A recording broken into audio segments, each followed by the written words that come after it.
செம்மரங்களை வெட்டி கடத்தும் புகாரில் ஏறக்குறைய 2000 தமிழர்கள் ஆந்திர சிறைகளில் இருப்பதாக அங்கிருந்து வரும் தகவல்கள் தெரிவிக்கின்றன. இந்த நிலையில் நேற்றும் சேஷாச்சலம் வனப்பகுதியில் 4 தமிழர்களை ஆந்திர வனத்துறையினர் கைது செய்துள்ளனர்.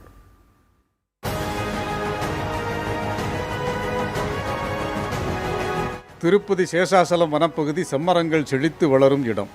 இங்கு செம்மரங்களை 40க்கும் அதிகமானோர் வெட்டி கொண்டிருப்பதாக கிடைத்த தகவலை அடுத்து ஆந்திர வனத்துறையினரும் காவல்துறையினரும் அங்கு விரைந்தனர்.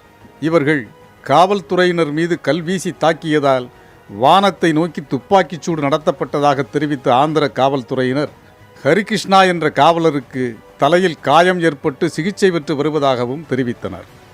இந்த சம்பவத்தில் 50 லட்சம் ரூபாய் மதிப்பிலான 33 செம்மரக்கட்டைகள் பறிமுதல் செய்யப்பட்டதாக ஆந்திர போலீசார் கூறியுள்ளனர்.